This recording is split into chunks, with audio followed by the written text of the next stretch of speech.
I'd also like to start by thanking the organizers for choosing this extremely ambitious subject for this evening. And as a member of the European Parliament, I see the gap between the European institutions and the citizens of Europe virtually every day. And of course, the best example of the gap is the European elections, when less than 30% of my population, the Dutch, actually bothered to show up for these elections.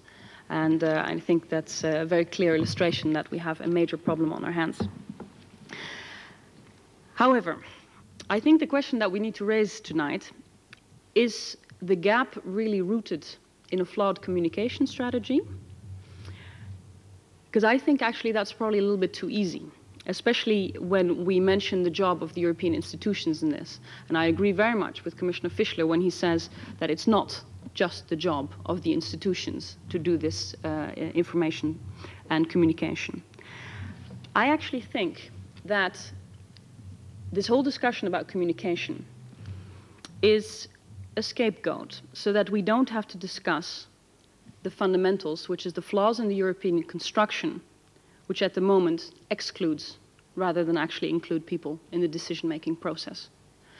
And I used to be a spokeswoman, and I know, I think, like most people who've ever tried to sell anything to the public, if your product is flawed, you're not going to sell it.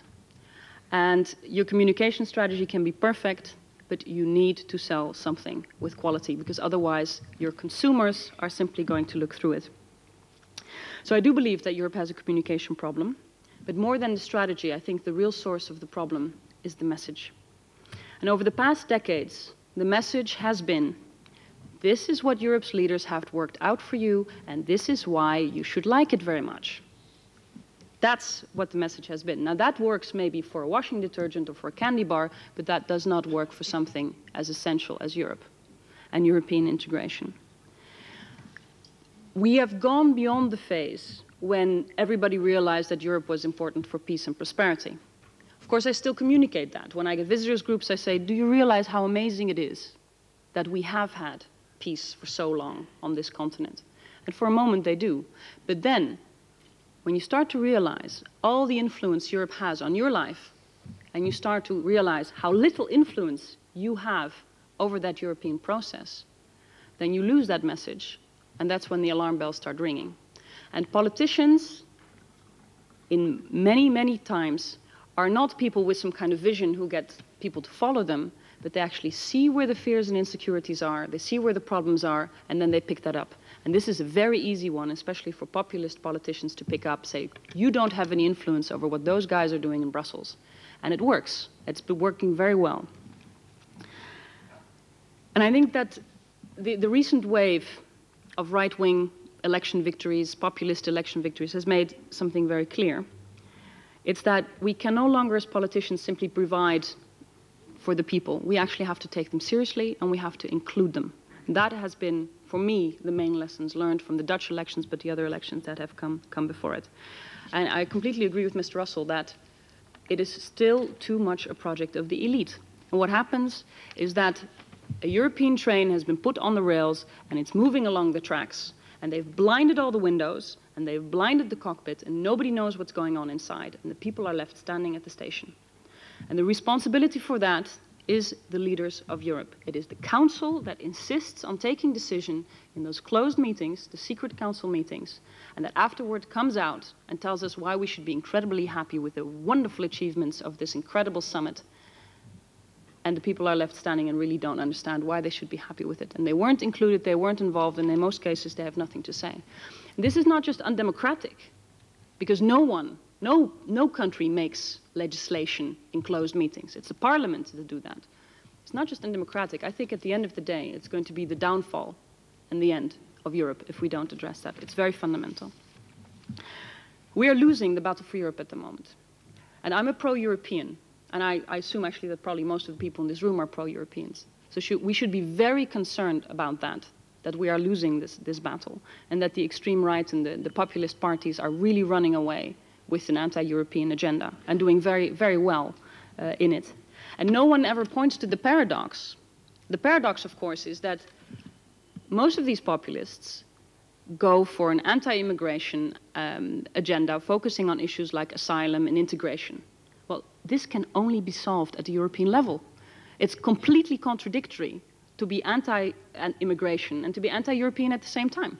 And still they play the card and nobody exposes the paradox. But the lesson we have to learn from that is that we actually need to take those concerns seriously. And it is true that people demand from Europe that we do come up with a real asylum policy and that we do find ways for people to migrate legally into Europe so that they're not all delivered into the hands of smugglers. And that is the main failing, is if we can't actually find an answer to that, then we shouldn't be surprised if they go into the hands of these people. It's because we have basically let that point slip, and that is the main concern of our citizens at this moment, and it's the one challenge that Europe is not addressing. I'm Vice President of the Civil Liberties Committee. All we get from the Council and sometimes from the Commission is another initiative here, another initiative there, but there's no coherent policy. And I really think that unless we get that as part of our policies, we're never going to be able to sell Europe in that way. And there's another point. European leaders don't take the citizens seriously. And I think there's no better illustration of that than if we look what's happening right now with the ratification of the Treaty of Nice. The people of Ireland decided that they would say no against the Treaty of Nice. In a referendum, it was their democratic voice. And what is the response of the leaders? Well, the answer is wrong, we'll just have to ask you again. That is an incredible amount of arrogance. I mean, why ask the people if you're not actually going to do anything with their answer? What are they going to do? Keep on having referendum after referendum until they get the right answer? I mean, you cannot do this. If you actually ask people for their opinion and they say no, you have to go back and do your homework. And I find it unacceptable that right now people are actually threatening the Irish that the enlargement will risk being delayed if they don't give the right answer. Complete nonsense. Of course it's complete nonsense. We can easily put the whole Treaty of Nice into the first accession treaties. All of those you hear about international law know that accession negotiations are an intergovernmental conference. They result in a treaty change. There is absolutely no need for Nice to be ratified for the enlargement to go ahead as planned. There's legally no obstacle and politically no obstacle. Do we really think that the Danish presidency is going to let the Irish people delay the enlargement?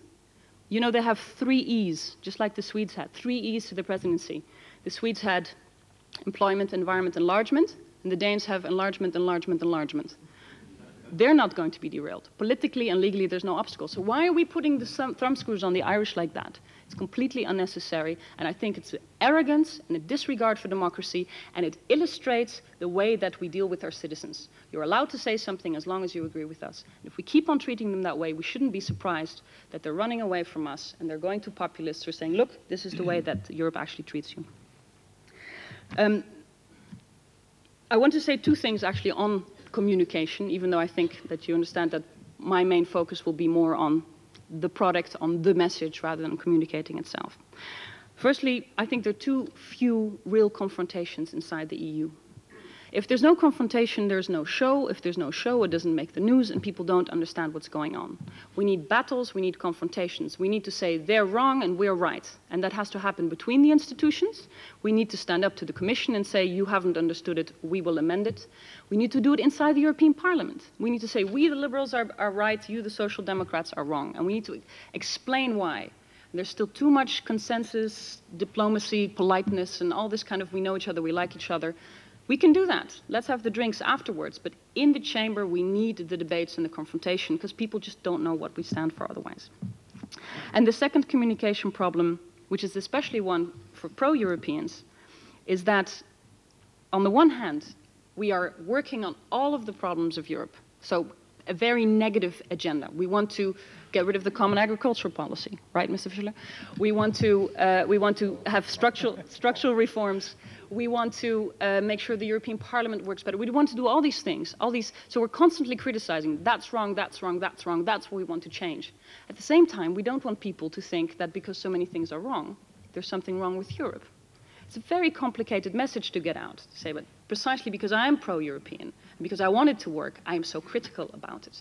But we have to not be afraid that if we criticize and try to improve, that we lose somehow the public. I try to get away with that message, and I think that we shouldn't be frightened into it. I think precisely because you are critical, you can actually win the hearts. So in conclusion, I'd just like to say that communicating Europe obviously is a tremendous challenge, but if we want to succeed, I think we should ask the question, should we change our communications and our strategy, or should we change our message and our products? And I think you understand that for me, it's especially the latter that really matters. Once we've got that cleared up, it'll be much easier to communicate. Thank you.